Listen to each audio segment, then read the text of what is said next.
산행 서영은.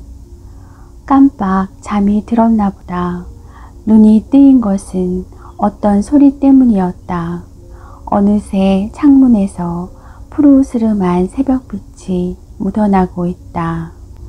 처음 이사 왔을 땐 창문이 커다라서 좋더니만 이제는 커튼을 달지 못한 그 알유리가 사뭇 썰렁하게만 보인다.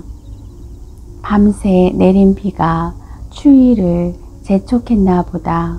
새벽 냉기가 제법 으시시하다.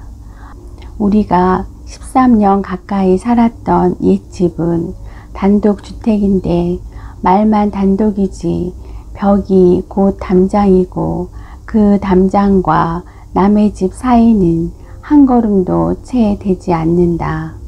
거기다 마당은 손바닥만 했다. 방의 난방은 지하실에서 연탄 화로를 밀어넣게 되어 있다. 연탄을 갈아 넣으러 지하실로 들어갈 때마다 나는 번번이 마루천정 가로장에 머리를 부딪히곤 했다. 살림이 옹색해서 짜증이 나면 나는 늘상 그 일을 들먹거리며 하다못해 열병차리라도 좋으니 아파트로 이사가자 남편에게 졸라댔다. 그러나 2해 전에 남편이 느닷없이 직장을 놓아버리고 글만 쓰겠다고 들어앉았을 때 아, 이제 이사가기는 영 글렀구나 싶어서 나는 남편에게 밥상을 들이밀어주고 부뚜막에 앉아 울었다. 그러던 어느 날 지난해 12월 중순께였다. 찬바람에 볼이 빨갛게 익은 남편이 밖에서 들어와 장갑을 벗으며 말했다. 당신 지금 복덕방으로 가서 집 내놓고 와. 나는 너무도 어처구니가 없어서 그를 멍하니 쳐다만 보았다. 남편은 내 눈길을 피하면서 말을 덧붙였다. 친구 소개로 강남에 있는 아파트를 보고 오는 길이야. 값도 적당하고 우리 살기에 꼭 알맞아. 이 집 팔고 융자 200~300 끼면 이사비용 정도만 마련하면 되겠어. 이제 당신 연탄 갈아 넣는 일로부터 영원히 해방이야. 여느 아파트하고 구조는 같은데 난방 비용은 반값밖에 안 든대. 기름 대신 도시가스를 사용한다나 봐. 엄동에 많이 떼봐야 6만원 정도 나올 거래. 그 정도면 그다지 힘겨울 게 없잖아. 딴 데서 절약하면 되니까. 내가 술을 덜 마시든가 담배를 줄이지. 당신 보고만 온 것 아니죠? 응, 계약금까지 걸었어. 이쪽 집이 언제 팔릴지도 모르는데. 비단 어제 오늘만의 일인가. 어느 땐 월급을 몽땅 써버리고 집에 들어오지 못해 죽지 않을 만큼 수면제를 먹고 집 앞에 쓰러져 있기도 했고, 쌀이 없다고 하자 큰 소리 탕탕 치고 나간 뒤 밤이 이슥해서야 쌀 대신 쇠고기 2근을 들이밀어 준다든가 뭐 그런저런 주책스러운 일이 끊일 새 없이 일어났다. 그러니 새삼스럽게 화를 내기엔 내 자신이 쑥스러울 지경이었다.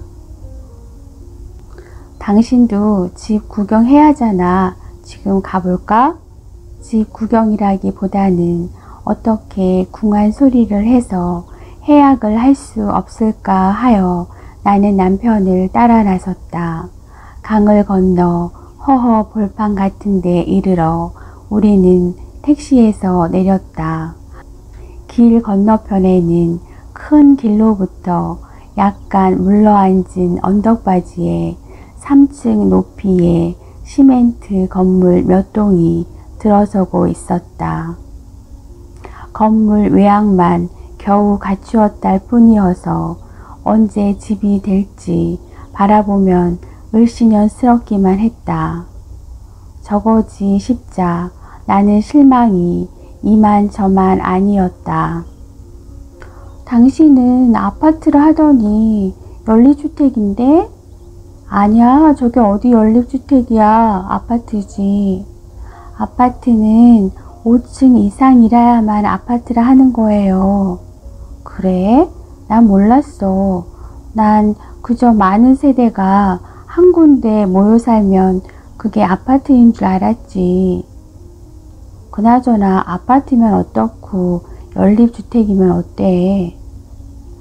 우리는 길 건너 벌판에 공사장과 이만큼 떨어져 있는 모델 하우스로 갔다.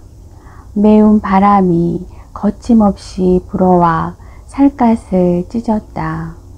잠깐 둘러본데 지나지 않았지만 나는 그 안락한 입식 부엌과 옥내 욕실이 갖추어진 집을 맘먹기에 따라서는 나도 가질 수 있다는 꿈에서 좀채로 깨어나고 싶지 않았다. 현장에 가보고는 내가 그러한 것 같이 남편에게도 그런 꿈이 있었을 듯 싶다고 헤아려졌다. 남편은 항시 창문이 커다란 집이 소원이었다. 가능하다면 벽 한 면 전체가 창문이어서 밝은 햇빛, 맑은 하늘을 가득 담아들이면 좋겠다고 했다.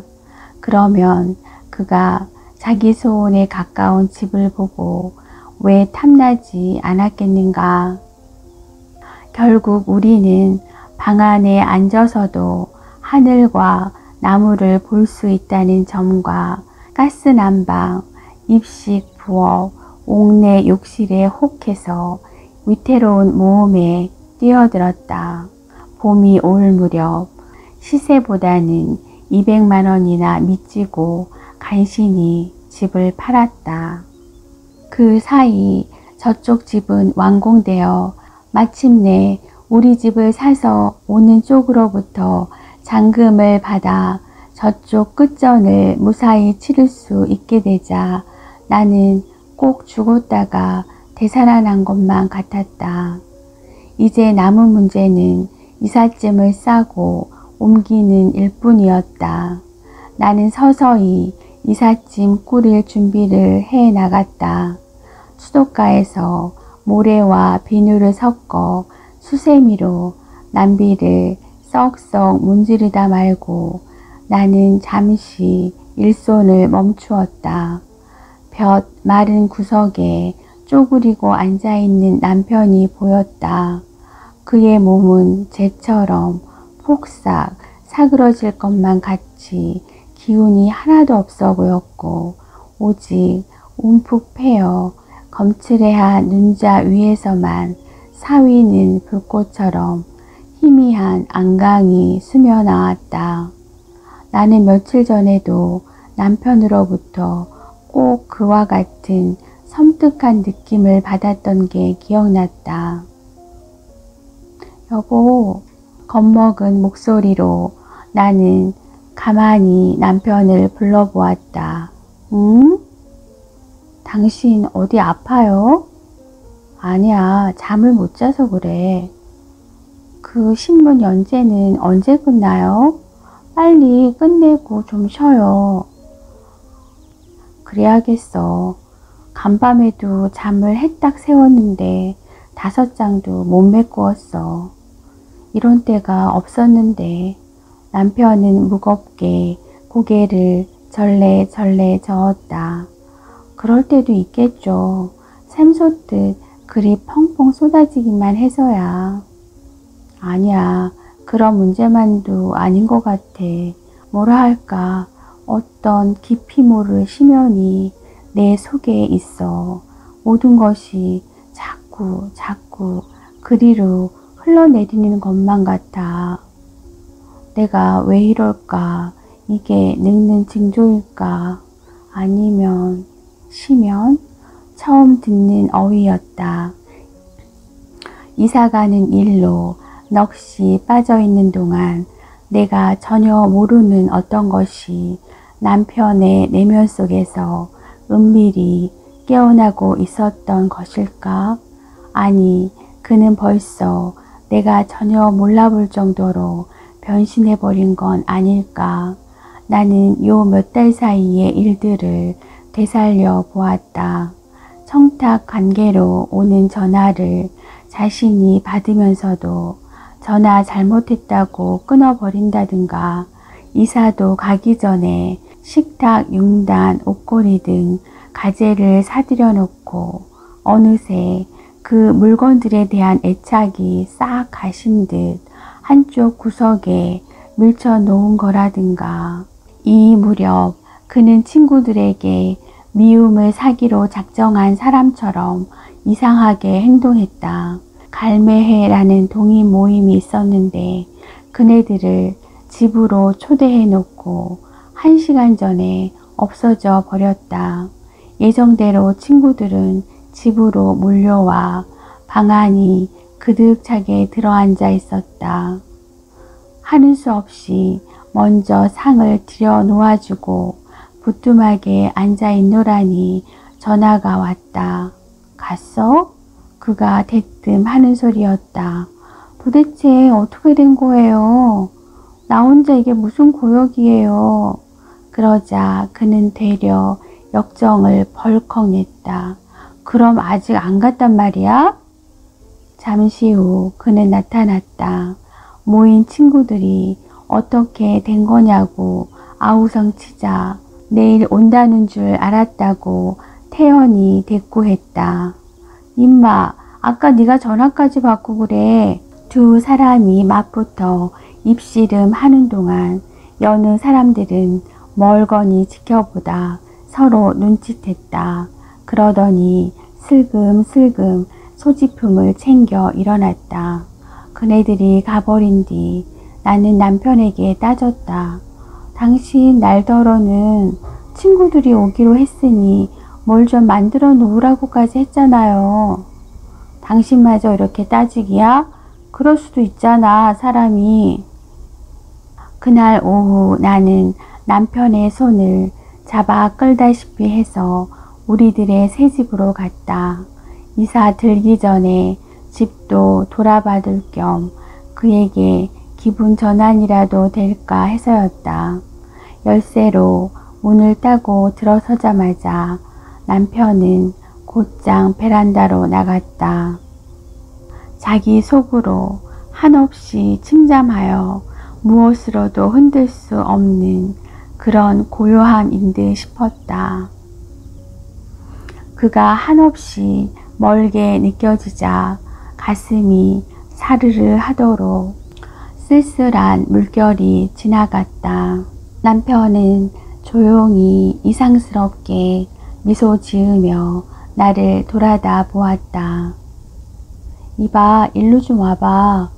이제 보니 이쪽 뒤편으로 가수밭이 있군. 아, 빨리 저리로 좀 거닐어 봤으면. 가만히 잘 봐. 나무들 사이사이로 놀이끼리한 연두색 안개가 서려 있지? 가까이 가면 아마 수액 냄새가 향긋할 거야. 저기 있잖아요. 여기 옆집에 산 여자 말로는 자기네가 이사 온 지 2달 됐는데 그동안에 가스를 써봤더니 30만원? 30만원 정도라. 하는 수 없지. 이제 해약할 수도 없는 일이고. 남편은 뜻밖에도 덤덤했다. 그는 내 어깨를 툭툭 두드려주고 도로 베란다로 나가 난간에 걸터 앉았다. 염려 마. 연재를 계속 느리지 뭐. 나는 잠자코 꾸부정한 그의 등과 희끗희끗한 뒤통수를 바라보았다. 아직 젊으려니 모든 것이 우리와 함께 여기 있으려니 여겼는데 이제는 한 세월을 넘어서 다른 세월을 살고 있구나 하는 생각이 스쳤다. 어느새 어둠은 방 안까지 밀려 들어와 있었다. 나는 짐짓 울고 싶은 마음으로 무릎 사이에 얼굴을 꼭 파묻었다. 파르스름하던 새벽빛이 하얗게 벗겨져 간다. 뻐근한 어깨를 주먹으로 두드린다. 무얼 해도 피로가 너무 쉬 오는 게 아무래도 이상하다. 아직 뚜렷한 증세는 없지만 임신이 아닐까 해서 나는 지레 겁이 난다. 첫 아이를 자연유산으로 잃고 나서 5년이 지나도록 소식이 없었다. 한 해, 두 해 기다려온 터이지만 지금은 나아서 기를 처지가 못 된다. 이사와서 석 달째 되는 그 달에 마리를 깨웠다. 연제 고려를 타온다고 나간 사람이 2시간이 채 못 되어 돌아왔다. 나는 약간 의외라는 듯이 그를 쳐다보았다. 고려를 타는 날엔 대개 친구들과 어울려 술을 마시고 늦지막이 귀가하곤 했기 때문에 그날도 의뢰 그러려니 했었다. 남편이 주머니에서 고려 봉투를 꺼내 놓았다. 그리고 덧붙였다. 이게 마지막 고려야. 네? 사실은 오늘 넘긴 일주일분 원고가 끝이야. 남편이 아주 담담하게 말했기 때문에 나도 담담하게 그의 말을 듣고 있었다. 금년 겨울날 때까지만 쓰려 했는데 광고가 자꾸 올라온다고 윗사람들이 이젠 그만 썼으면 하나 봐. 광고가 올라오는 게 뭐예요?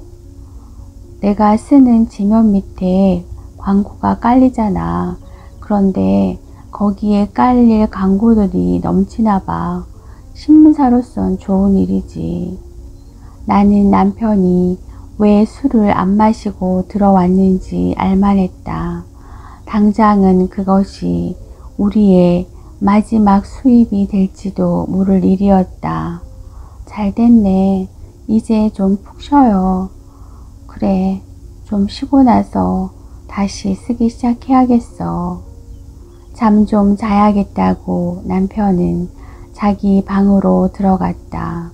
그날 남편은 먹지도 않고 다음날 아침까지 계속 잤다. 몇 시인지 모를 시각에 잠시 일어나 한술 뜨고는 다시 잤다.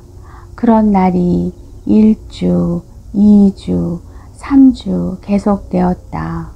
앉을 새가 없이 그는 픽픽 쓰러졌다. 그러한 그는 마치 신내림 타는 무당과도 같았다. 그의 육체는 그에게 씌인 무언가를 가누지 못해 자꾸 주저앉는 것만 같았다. 우리 사이엔 이상한 침묵의 벽이 서리기 시작했다. 나는 곁에서 가만히 지켜볼 뿐 속수무책이었다. 밥을 먹고 있는 그를 유심히 지켜보노라면 늘상 이마에 진땀이 질척했다. 그의 몸은 밥 몇 술마저도 힘겨워 하는 것 같았다. 어느 날 나는 참을 수 없어 그에게 말을 건넸다. 어디가 아파서 그래요? 아픈 데를 확실히 얘기해 보세요. 글쎄, 아픈 데가 어디라고 꼭 꼬집어낼 수는 없어. 자도 자꾸 잠이 오는데 꿈을 꾸는 건지 잠을 자는 건지 혼수 상태야. 깨고 나면 머리가 띵하고 온몸이 저려. 막무가내라 하는 남편의 등을 밀어 한의원으로 갔다. 진맥을 보고 난 의원이 고개를 갸우뚱하고 말했다. 내가 이제까지 수천 사람 진맥을 해봤지만 이런 맥은 처음이에요. 몸이 풀립 같다고 할까? 칼날 같다고 할까? 나빠요? 왜 그렇죠? 글쎄요. 어디 봅시다. 선생님, 무슨 병이에요? 맥 뛰는 걸로 봐서는 큰 병 든 것 같았는데 의외로 몸이 아주 깨끗합니다. 단지 원기가 좀 부족하군요. 원기는 충분히 있습니다. 가만히 숨을 쉬면서 자기 몸속으로 깊이 가라앉아 보면 알 수 있어요. 몸속 어딘가는 모르지만 거대한 에너지가 가득히 괴어 있다는 것을. 남편은 그거 보라는 듯이 눈짓으로 말했다. 옆방에서 부시럭대는 소리가 들려온다. 남편이 산책 나가려나 보다. 그리고 계단을 내려가는 발걸음 소리가 난다. 발걸음 소리는 점점 멀어진다. 이사와서 아침 동틀 무렵마다 산책을 나가던 남편의 습관은 그 후 때도 시도 없는 외출로 연장되었다. 처음엔 바깥바람이나 맞고 오는 정도였으나 나중엔 2시간도 좋고 3시간도 좋고 어느 땐 밤을 지나 새벽 무렵에 돌아온 일도 있었다. 외출하기 전에는 자든지 죽은 듯이 앉아 창밖만 내다보다가 바람에 휩싸인 듯이 휙 나간다. 전화로 친구들이 그를 불러낼 때도 있으나 그건 극히 드문 일이다. 건강에 도움이 되고 기분 전환이 될까 해서 그의 산책은 오히려 내 쪽에서 바라던 바였다. 그러나 잦은 외출로 연장되어 밤을 지나는 일까지 생겼을 때 그의 그런 외출이 그저 바람이나 쐬는 정도가 아니라는 것을 나는 깨닫게 되었다. 나갈 때 3, 4만 원 정도의 용돈을 요구하는가 하면 어느 땐 한 푼도 없이 나가 자전거 빌려주는 데서 푼돈을 받으러 오기도 했다. 현관을 쓸다 보면 붉고 찰진 점토가루가 빗자루에 벌겋게 묻어날 때도 있었고 가는 모래가 한 움큼씩 쓸려 나오기도 했다. 빨래를 하려고 보면 주머니에서 커다란 하트 모양의 서양 포플러 잎사귀가 지폐인 양 한 다발씩 쏟아져 나올 때도 있었다. 어느 날 그가 다시 내게 용돈을 청구했을 때였다. 집값 끝전에서 3만 원을 빼내 그에게 주었다. 이미 끝전은 남편이 그렇게 빼내 가지고 가는 바람에 100만 원 중 반이 축이 났다. 염려스러운 마음을 감추지 못해 나는 한마디 했다. 바깥에 새 애인이 생겼어요? 아니, 그뿐이었다.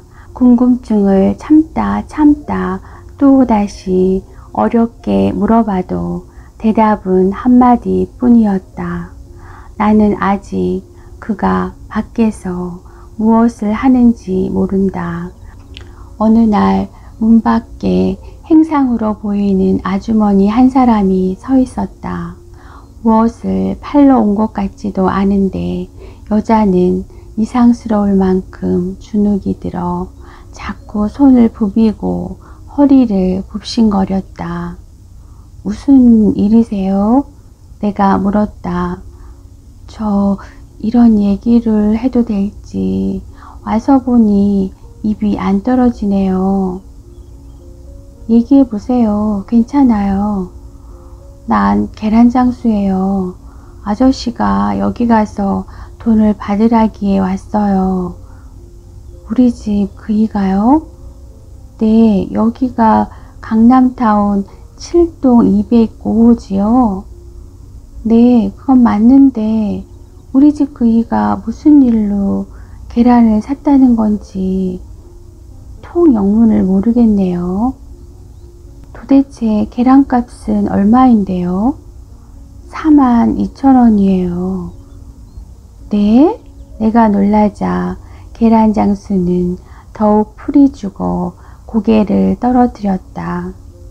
아주머니, 내가 도저히 이해가 가지 않으니 선은 이렇고 후는 이렇다고 자초지종을 얘기해 보세요. 우리 그이가 계란 싣고 가는 자전거에 뛰어들어 사고를 냈나요? 아니에요. 그런 건 말을 하라니 안 할 수는 없고 하자니 그렇네요.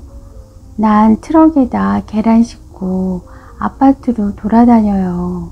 오늘 아침엔 청담동에 있는 아파트로 계란을 팔러 갔는데 정문에서 수위가 못 들어가게 하잖아요. 그래서 정문 밖에 차를 세워놓고 장사를 하는데 거기서도 차를 비키라는 거예요. 그래서 옥신각신 하다가 그 수위가 미는 바람에 내가 계란을 깔고 뒤로 나자빠졌어요. 분해서 그놈한테 물어달라고 악을 썼더니 그놈이 되려 날 보고 누가 차를 거기다 세워 놓랬냐고 호통을 치는 거예요. 그러고 막 싸우고 있노라니까 구경꾼 속에서 웬 양반이 나서더니 다짜고짜 자기가 물어주겠다는 거예요. 그리고 이리로 가서 돈을 받으라며 주소를 적어주더군요. 그래서 아주머니, 우리 그이가 계란값을 물어줘야 할 이유가 있다고 생각하세요? 물론 나도 경우는 아는 사람이에요. 그래서 싫다고 했지만 어떻게 된 셈인지 아저씨가 그러라고 했을 적엔 뭔지 모르게 꼭 그래도 될 듯 싶었어요. 그런데 문 앞에 당도해서 생각해보니 미친 사람 미친 짓에 홀렸거나 아니면 어쩌나 보자고 농담한 걸 가지고 쓸개 빠지게 얘까지 온 게 아닌가 후에 막급이더군요. 아주머니가 내 입장이 되어 보더라도 아무 상관없는 일에 4만원씩 선뜻 내놓겠어요? 그러니 운수로나 돌려야지 어쩌겠어요. 계란 장수는 심란한 표정으로 돌아섰다. 나 역시 심란했다. 길거리에서 거린을 만나도 적선 한번 앉는 그다. 그러한 그가 왜 계란값을 변상해 주려 했는지 의아했다. 그런 일이 있고 나서 다시 2달쯤 뒤였다. 이번엔 눈동자가 해맑고 뒤밤에 복숭아빛이 서린 10대째 난 소녀가 찾아왔다. 소녀의 손엔 비닐봉지에 담긴 귤이 들려 있었다. 누굴 찾냐고 했더니 소녀 역시도 주소를 댔다. 아저씨한테 이것 좀 전해주세요. 소녀의 얘기는 이러했다. 어렸을 때 아버지가 집을 나갔기 때문에 어머니하고 단 2 식구가 어렵게 살아왔다. 행상으로 생계를 꾸려온 어머니는 소녀가 중학교를 마칠 무렵 몸져 눕게 되어 소녀는 공장에 취직을 했다. 반년쯤 시름시름 앓다가 어머니는 돌아가셨다. 그날은 어머니가 돌아가시고 나서 처음으로 맞는 기일이었다. 제사를 올리긴 올려야겠는데 있는 것도 없고 돈도 넉넉하지 않았다. 밥하고 국하고 나물 몇 가지를 준비해 놓고 보니 고기 종류가 하나도 없었다. 집을 나와 시장으로 가던 중 길가에 선술집 유리창 속에 물 오징어가 보였다. 안으로 들어가 주인 아주머니에게 제상에 물오징어도 쓰냐고 물어보고 있는데 혼자서 소주를 마시고 있던 아저씨가 왜 그러느냐고 사연을 물었다.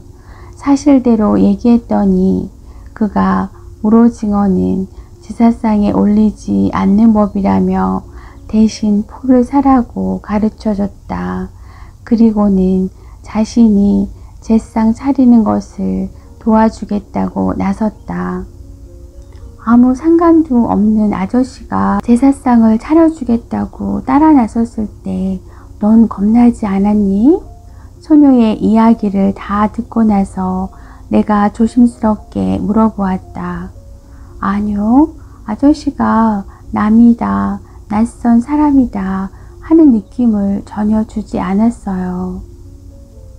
이런 일들을 통해서 나는 남편의 관심이 무언지 그 전과는 다른 힘의 축으로 옮겨가고 있는 것을 막연히 느끼곤 했다. 이전에 그가 좋아하고 중요하게 여기던 일들, 언론과 정치, 사회에 대한 관심, 작가의 사명, 예술과 인간에 대한 대화, 모임에도 관심이 멀어졌다. 그의 사고, 그의 감정, 그의 호는 다른 진동에 갑자기 눈뜬 것 같다. 가만히 있다가도 그런 울림에 일단 휘말리면 1시나 2시 집에 돌아와서도 밤새도록 자지 않는다. 어제도 늦도록 불이 켜져 있었다. 이래선 안 되지 하면서도 나는 일어나 남편의 방을 엿보러 간다. 이제나 저제나 하면서 나는 아침마다 남편의 책상 위를 본다. 무엇을 쓰기 시작했는가 싶어서. 그러나 벌써 1년이 넘게 남편은 책상으로부터 떠나 있는 눈치다. 나는 창가에 놓인 책상 앞으로 간다. 뜻밖에도 원고지 뒷면에다 휘갈겨 쓴 몇 줄의 글귀가 눈에 띈다. 무슨 메모일까? 천영의 고독을 타고난 그를 위해서 나는 오늘에 이르러서야 겨우 그를 위한 한 뼘의 땅을 발견했다. 이 세상 한 귀퉁이 육지 속의 무인도다. 그가 그곳으로 떠난 지 얼마 안 되어 그 무인도는 푸른 인해에 둘러싸이게 되었다. 그 인해는 갈수록 짙고 푸르고 안개처럼 풍성하여 그 섬 그네를 지나다니는 배들에 의해서 인해의 섬 또는 향기로운 영혼의 섬이라 이름 지어졌다. 계단에서 발걸음 소리가 난다. 남편의 발걸음 소리만이 저렇게 무겁고 나른하게 들린다. 나는 얼른 책상 앞을 떠나 등 뒤로 소리나지 않게 문을 닫고 방에서 나온다. 나는 아침 채비를 하는 척 부엌에서 서성거린다. 현관문이 열린다. 그가 들어온다. 현관과 부엌은 직각의 위치에 있어서 우리는 피차 서로의 모습을 볼 수 없다. 잠시 후 나는 그의 뒷모습이 문 뒤로 완전히 자취를 감추려는 찰나 그를 부르려다 그만둔다. 이런 충동은 오늘이 처음은 아니다. 침묵 속에 자기를 걸어 잠근 그를 죽일 듯이 흔들어대며 외치고 싶다. 얘기해봐요. 뭐 때문에 그래요? 무엇이 당신을 어디로 이끌어가는 거예요? 그러나 아직까지 그런 일은 없었다. 인내심 때문이 아니다. 희망 때문이다. 머지않아 그를 사로잡은 이상한 몸살이 씻은 듯이 내리고 물 위의 집처럼 끝없이 흔들리고 동요되던 우리 삶의 토대도 안정되리라 하는 희망 말이다. 그는 이제부터 잠을 잘 것이다. 나는 도로 큰 방으로 가서 일감을 집어든다. 또 하나의 매듭 거리 하나가 거의 완성되어 간다. 돈을 받으면 커피 프림과 가스불 위에 얹을 굴렁쇠를 사야겠다. 굴렁쇠를 놓고 쓰면 가스가 40%는 절약된다고 한다. 작년 겨울 우리는 전기장판 2장으로 겨울을 났다. 난방시설을 개선해 줄 때까지 회사에서 가스값에 반 부담을 하니까 쓸 만큼 쓰라고 옆집 여자가 귀띔해 줬지만 반 부담이더라도 우리 살림엔 힘겨웠다. 현관으로 들어서기 전에 양쪽 집 문 기둥에 붙여놓은 가스 검침 카드를 비교해 본다. 한겨울에 옆집에서 347을 썼을 때 우리는 57을 썼다. 밥이 다 되고 찌개가 끓기 시작해도 남편은 일어나지 않는다. 하는 수 없이 밥을 퍼서 보온 밥통에 담아 플러그를 끼워두고 찌개는 나중에 다시 끓일 생각으로 가스를 잠근다. 나는 방으로 가서 창틀 위에 올라앉는다. 방바닥에서 냉기가 올라오기 때문에 창틀 위에 앉는 것이 훨씬 따뜻하게 느껴질 뿐만 아니라 거기 앉아 있으면 바깥 풍경이 눈을 심심치 않게 해주기 때문이다. 나는 이불장을 열고 잠금을 꺼낸다. 최근에는 전기요금, 전화요금, 하다못해 신문대까지도 거기서 빼내 쓰고 있다. 머리에 커다란 새 둥우리를 지은 남편의 모습이 큰방 문 앞에 나타났다.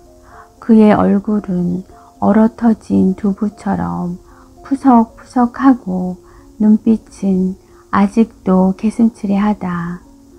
물 좀 덮여줘. 당신 어제도 목욕했잖아요. 땀을 너무 흘렸더니 몸이 끈적거려. 땀을 흘려요? 왜요? 디스코를 쳤거든. 네? 그럼 당신 요새 디스코 추느라 밤늦게까지 다닌 거예요? 아니, 그렇지는 않아. 디스코는 어쩌다 한두 번 쳐봤는데 춤이라는 게 의외로 좋아.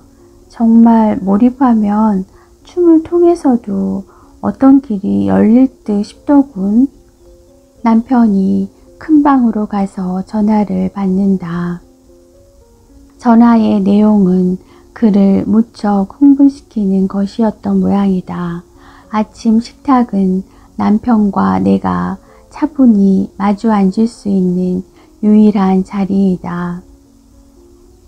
아까 그 전화는 뭐예요? 최근에 미국에서 나온 여자가 있어. 이 여자는 직업적인 무당이 아니야. 어떻게 하다가 신이 내린 거야. 그 얘기가 상당히 재미있더군. 3년 전부터 까닭없이 몸이 아파서 병원이란 병원은 다 찾아다니며 물어봐도 아무 병도 없다고 하더래. 그 일이 있은 후 그 여자는 무당이니 구신이 신비주의니 하는 것에 조금씩 관심을 기울이기 시작했는데 그 이전엔 물론 전혀 생각해 본 일조차 없었지. 그러는 동안에도 계속 몸이 아프고 정신이 멍해 있다가 어느 날 잠깐 머리가 맑아졌다 싶어 곰곰이 생각해 보니 아무래도 신이 내린 것 같더래. 그녀는 할 수 있는 모든 것을 다 지불해서라도 자기에게 씌인 신기를 벗겨내고 싶더래. 차라리 죽을까 그런 생각도 몇 차례나 했대. 그러다가 마침내 결심했대. 받아들여 보자고. 그게 무엇인지 나를 활짝 열어젖히고 받아들여 보자. 내린 곳을 갖기로 했대. 우리는 양쪽 다 밥 숟가락을 놓고 있었다. 나는 내 맘속에서 풀잎처럼 쑥쑥 자라는 어떤 의구심을 물리치려 애쓴다. 까닭없이 몸이 아프다. 병원에 가봐도 병은 없다고 한다. 그런데도 본인은 자꾸 아프다. 정신이 맑을 때 글을 써보지 그래요. 그런데 이상해. 정신은 잔잔한 물속처럼 한없이 깊고 투명한데 글을 쓰려고 책상 앞으로 다가가면 마음보다 몸이 먼저 우선 거부 반응을 일으키는 거야. 바람 좀 쐬고 올게. 그는 훌쩍 일어난다. 남편이 방에서 나온다. 나는 그를 불러 세운다. 여보, 잠깐. 내가 짐스럽게 느껴져요? 당신 자기 자신이 이상해지고 있다는 거 알아요? 나도 잘 모르겠어. 어딘지 먼 곳에 홀로 와 있는 것 같아. 이곳이 어딘지는 모르겠어. 그냥 어디로 가는 길목 같아. 당신이 어딘지 먼 곳에 홀로 와 있다는 건 환상이에요. 당신은 너무 오래 사회로부터 잊혀져 있었을 뿐이에요. 지금 생각해보면 친구들을 멀리 쫓아보낸 거라든가 갑자기 집을 옮긴 것도 주소불명 연락 불가 상태를 원한 당신의 고의였어요. 그 결과가 뭐죠? 하루 종일 창밖을 내다보고 있는 건가요? 그래, 나는 내가 가진 마지막 한 푼과 가장 밑바닥에 핀 정열까지도 다 퍼서 써버린 끝에 여기에 이르렀지. 한 달 동안 창밖의 풍경은 나에게 위안이 되었어. 그러나 오래지 않아 그것들은 내게 더 이상의 위안을 주진 못했어. 나는 그것들에 닫힌 문 밖에 서 있는 것 같아. 당신이 그 어딘가로 이르기 위해 아내나 가정이 방해가 된다면 어떻게 할 거예요? 남편은 물끄러미 그리고 오래도록 나를 건너다 본다. 그는 대답을 삼킨 채 그대로 돌아서려 한다. 대답해줘요. 꼭 듣고 싶어? 마치 자기 자신에게 확인시키듯 나는 턱이 덜거덕 거릴 만큼 고개를 끄덕인다. 그럼 솔직히 말하지. 당신에 대한 연민마저 내 마음에서 비워내면 나로선 치를 수 있는 고통은 다 치르는 것이야. 나는 숨을 깊이 들이마신다. 슬픔과 울음이 피어오른다. 신혼 초에도 이런 위기가 있었다. 그때 나는 그를 너무도 깊이 사랑하는 내 마음을 어쩌지 못하긴 했어도 만약의 경우 혼자서도 삶을 헤쳐나갈 수 있는 자신감이 있었다. 때문에 나는 그의 바짓가랑이를 붙잡고 울면서도 스스로 부끄럽지 않았다.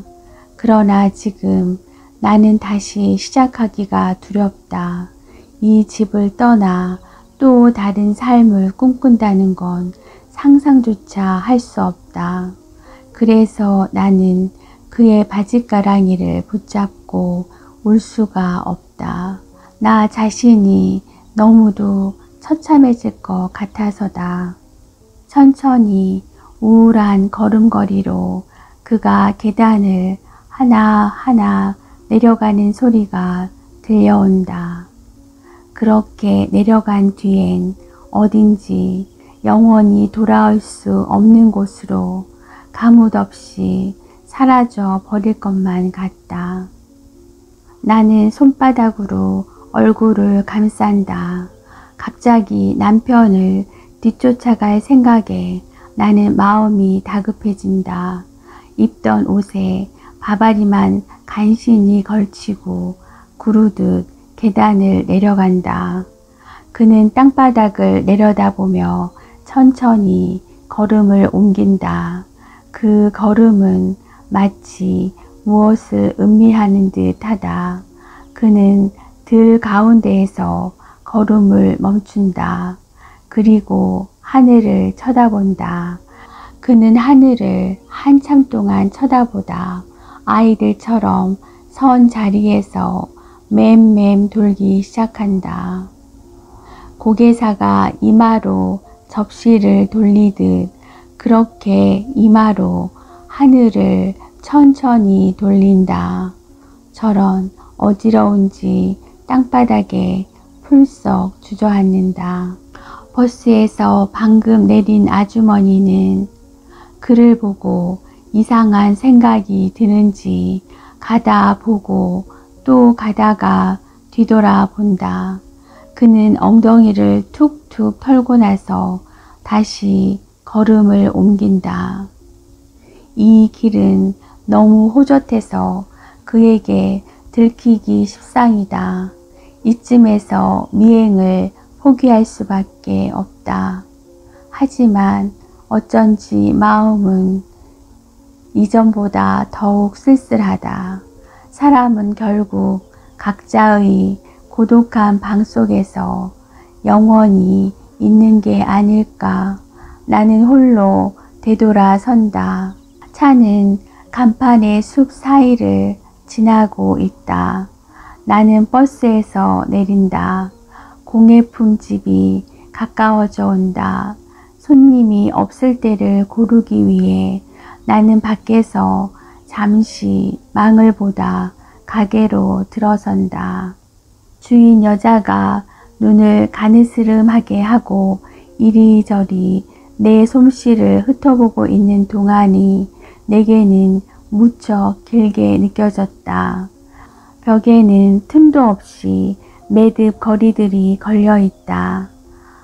이번 솜씨는 좀 거친 것 같다. 그렇지 아줌마? 그래요? 나는 희미하게 미소 짓는다. 값을 낮게 깎아 내릴 때에는 언제나 그런 시기였다.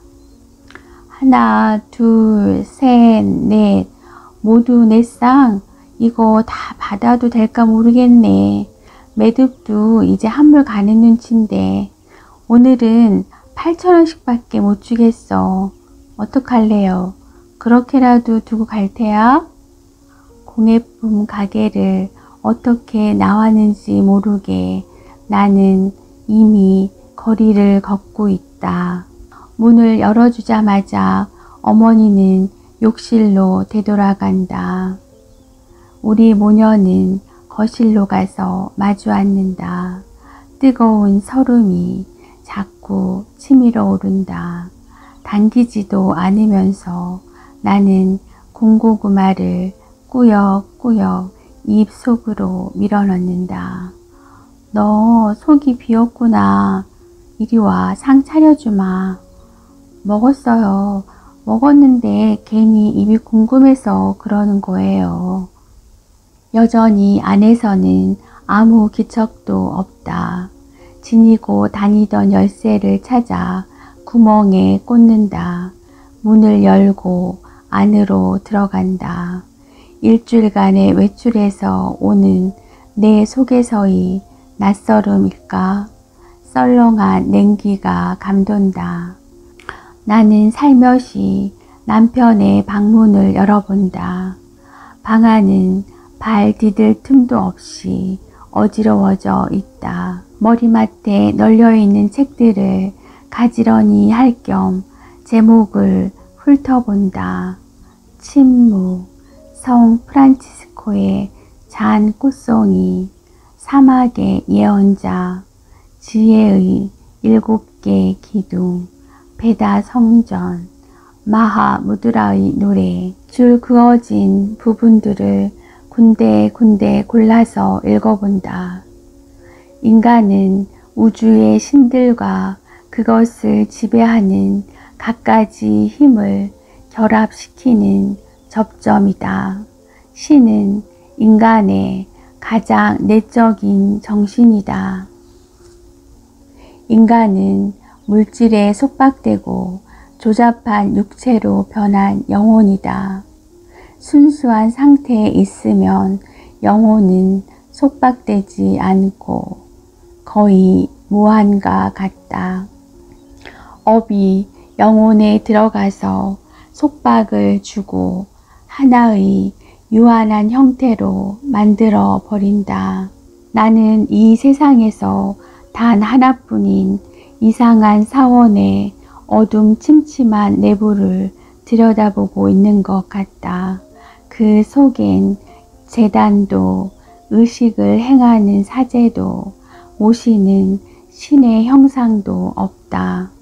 문 밖에서 기웃이 들여다보다가 두려운 마음으로 뒷걸음치는 낯선 여행자처럼 나는 책장을 덮고 남편의 방에서 나온다.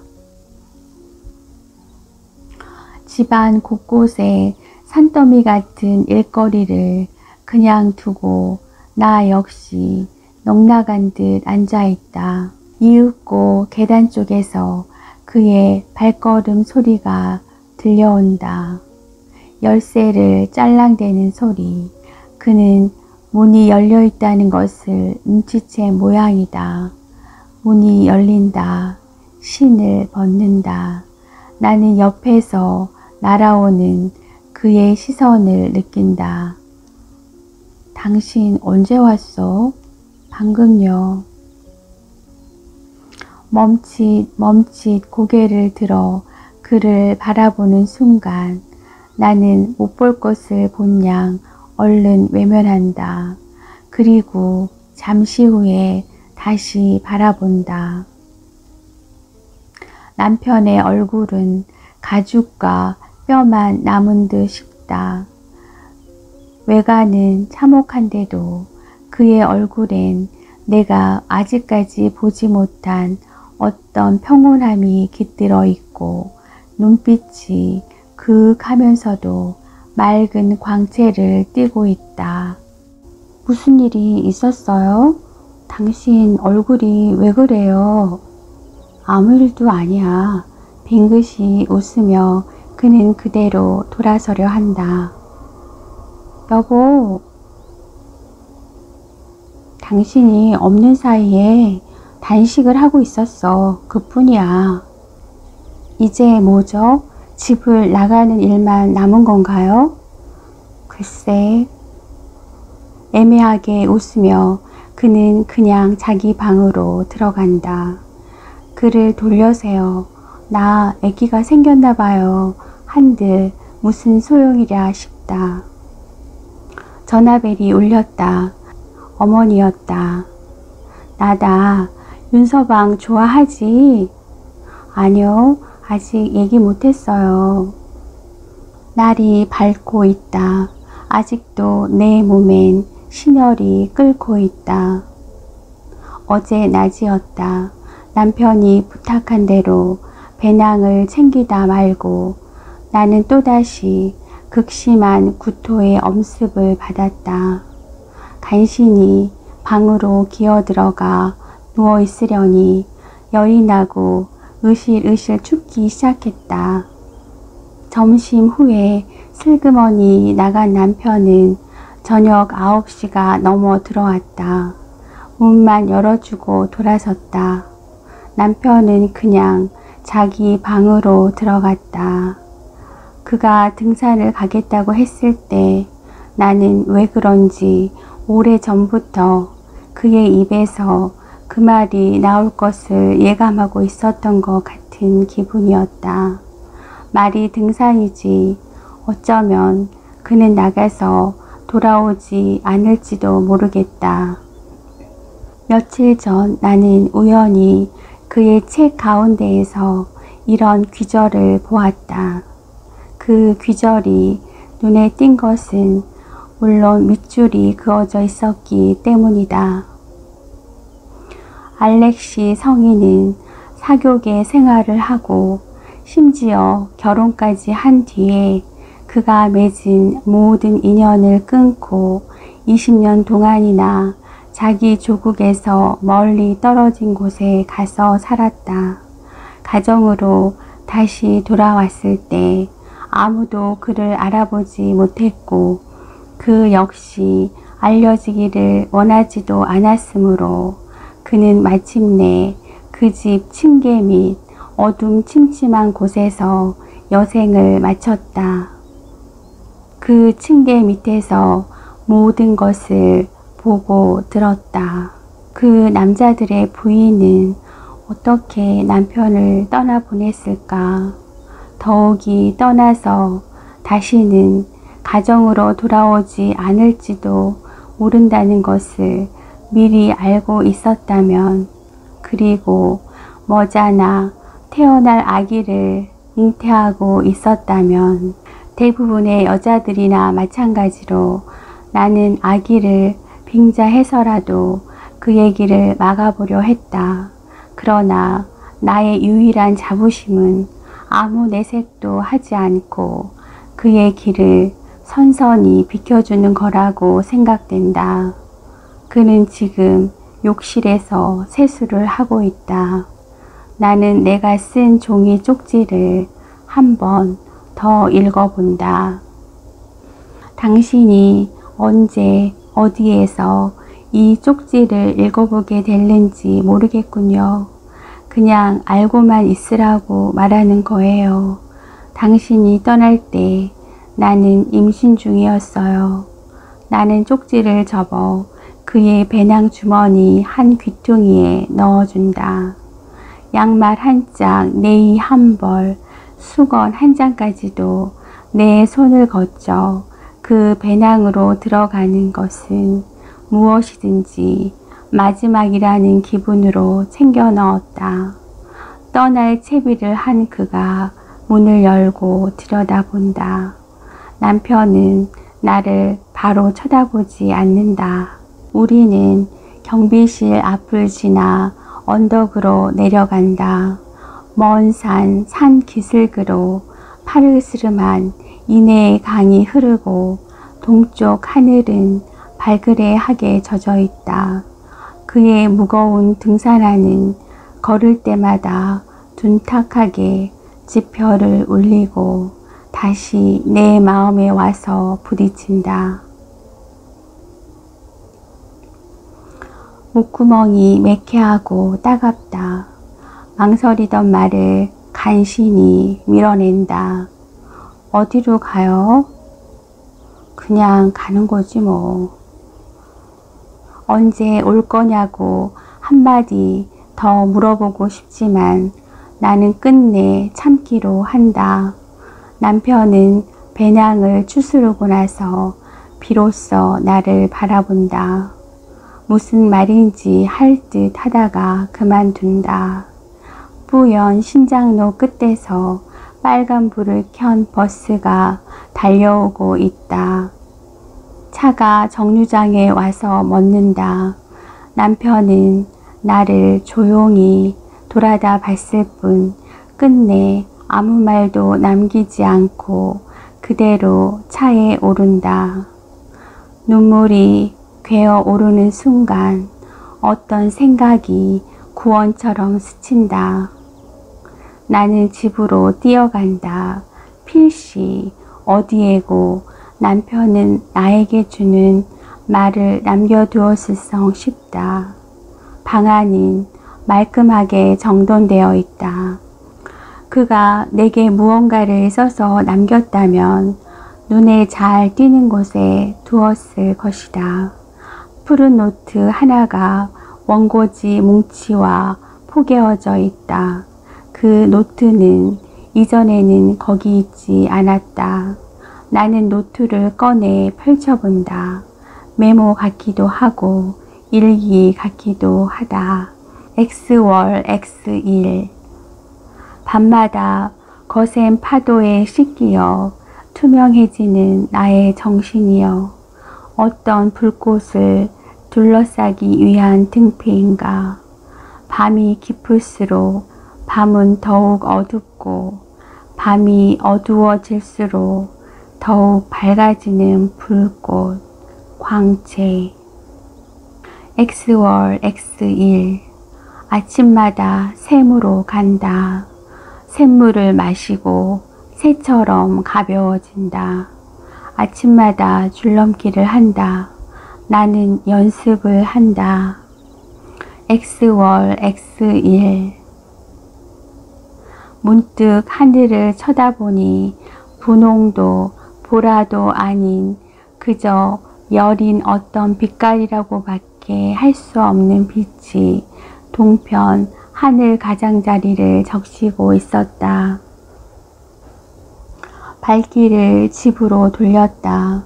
아무 일도 없었던 것 같은데 돌연 내 마음은 왜 이다지 살고 싶을까. X월 X일. 아내가 물었다. 어딘가로 이르기 위해 가정이 방해가 된다면 어떡할 거냐고. 내 대답은 그녀를 비탄과 절망에 빠뜨렸을 것이다. 아내가 울 것처럼 보였기 때문에 나는 얼른 집에서 나왔다. 산책은 육체의 명상이다. 마음에서 연민의 녹이 벗겨지는 데는 그다지 오랜 시간이 걸리지 않았다. 남들이 글을 쓰고 있는 시간에 아무것도 하지 않고 가만히 있어도 저절로 회한과 고뇌와 비통함이 끌어올라 신음을 삼키며 백인잇을 깨물어야 했던 밤들. 나는 언덕을 올라갔다. 아내의 얼굴이 절로 떠올랐다. 마지막 같은 말을 그녀에게 던졌을 때 그 가련한 여자를 벼랑 아래로 밀어 던졌을 때 나는 괴로웠다. 그녀가 아파하는 아픔이, 절망이 나의 살을 저미는 것 같았다. 내 마음은 마치 집 떠난 지 오래된 방랑자처럼 울타리 안에 그 안정이 그리웠다. 내 그리움은 소유를 껴안고 싶은 열망이라기보다는 단지 어루만지는 것만으로도 충족되는 사랑이었다. 나는 노트를 덮고 본래대로 해놓는다. 사람의 인연이란 이토록 허망한 걸까? 방안을 둘러본다. 잘 개켜진 이불을 보자 왈칵 뜨거운 눈물이 솟는다. 갑자기 그가 너무 그리워 나는 온몸이 아프고 저리다. 의식이 가물가물 멀어진다. 다시 눈을 떠보니 이상한 꿈을 꾼 뒤다. 잠을 잔 것 같지도 않은데 꿈만은 너무도 생생하다. 누가 밖에서 배를 누르고 있었다. 나는 걸림새를 따고 문을 열었다. 삿갓을 쓰고 긴 법장을 짚은 중이 문간에 서 있었다. 그의 얼굴은 삿갓에 가려 보이지 않았다. 가사 차림이 유난히 말끔하고 절도 있어 보였다. 이것 받으라 하고 잘 개켜진 옷가지를 내밀었다. 받고 보니 그것은 남편이 나갈 때 입고 간 옷이었다. 나는 중을 붙잡고 우리 그이는 어떻게 됐어요? 하고 애타게 물었다. 그러나 중은 아무 말도 안 하고 그냥 돌아섰다. 나는 계단을 뛰어 내려갔으나 그의 모습은 어디에도 없었다. 스님, 스님, 부르다가 눈을 떴다. 사랑하는 아내에게. 집을 나설 때 내게는 방향도 예정도 없었어. 그냥 발길 닿는 대로 어디든지 가보리라는 마음뿐이었어. 고속버스 터미널에 이르러 나는 막막한 기분으로 잠시 서 있었지. 그때 한 스님이 출입구로 들어오고 있는 것이 보였어. 그가 가는 대로 내 방향을 맡겨보자는 생각이 문득 스쳤어. 스님은 원주행 매표구 앞으로 갔어. 버스가 서울을 벗어나 교회로 달리고 있을 때였지. 그가 날더러 치악산에 가냐고 묻더군. 나는 무작정 그렇다고 대답했지. 힘들더라도 시루봉에는 꼭 한번 올라가 보시지요. 그의 권유에 특별한 뜻이 담겨 있는 것을 감지했어. 그러나 나는 모른 척 물었어. 볼만한 게 있습니까? 사람에 따라서는 볼만하지요. 그게 뭡니까? 가보시면 아시리다. 그리곤 창밖으로 눈길을 옮겨간 스님은 원주에 닿을 때까지 더 이상 아무 말도 하지 않았어. 헤어질 때 내가 목례를 드리자 본체 만체 장삼 자락을 날개처럼 펄럭이며 순식간에 눈앞에서 사라졌어. 그날은 산 밑까지 가서 민박을 했지. 그리고 다음날 일찍 해발 1288m나 된다는 시루봉에 오르기 위해 길을 떠났어. 나의 산행은 고독한 수행처럼 적막했어. 산에는 단풍이 모두 졌지만 아른거리는 나뭇가지 사이로 바람과 햇빛이 맑은 물처럼 흘러내렸어. 오를수록 산은 더욱 가파라졌지. 하지만 나는 부풀어 오르는 기대감에 힘드는 줄 몰랐어. 알 수 없는 힘이 솟아 발걸음이 마냥 가벼웠어. 설사 무거운 바위를 짊어졌다 하더라도 나는 듯이 산을 탈 것 같았어. 어느 순간 맑은 바람이 땀을 식혀주더군. 쳐다보니 정상이 멀지 않은 거야. 그때 내 앞에 하늘을 향해 우뚝 솟은 탑이 나타났어. 탑은 3개였고 자연석 그대로 쌓아 올린 것이었어. 그것은 어떤 마음이 하늘로 승천한 자리에 그 허물처럼 남은 고요히 합장한 손과도 같았어. 승천한 마음은 이제 맑고 시린 빛이 되어 눈부신 흰 새 모양 그 허물의 끝에 극히 머물고 있었어. 아, 바로 이것이었군.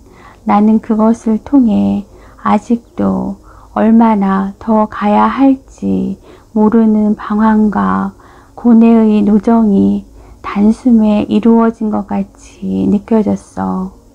누군지는 모르지만 그 덕분에 고개도 넘지 않고 대번에 선경 속으로 들어온 것만 같았어.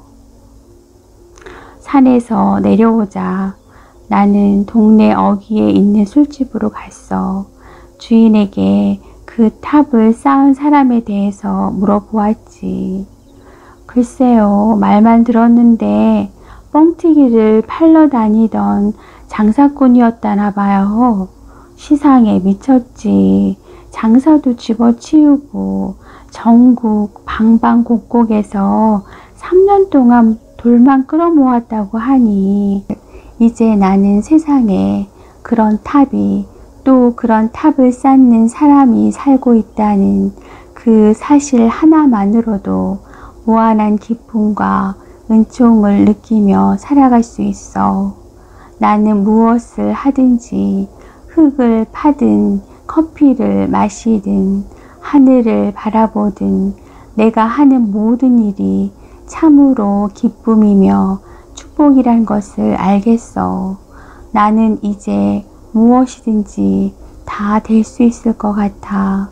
아내여, 사랑하는 아내여, 나의 열과 락을 당신의 생 속에도 옮겨 심어주고 싶다. 어서 날이 밝아 집으로 돌아가고 싶다. 안녕, 당신의 영원한 반려자. 남편이 산에서 돌아온 지도 20날이 넘었다. 남편의 성화에 못 이겨 나는 아침절에 산부인과로 가서 진찰을 받았다. 집에 오니 그는 외출 중이었다. 그는 요즘 일자리를 알아보러 다니는 중이었다. 그가 돌아온 모양이다.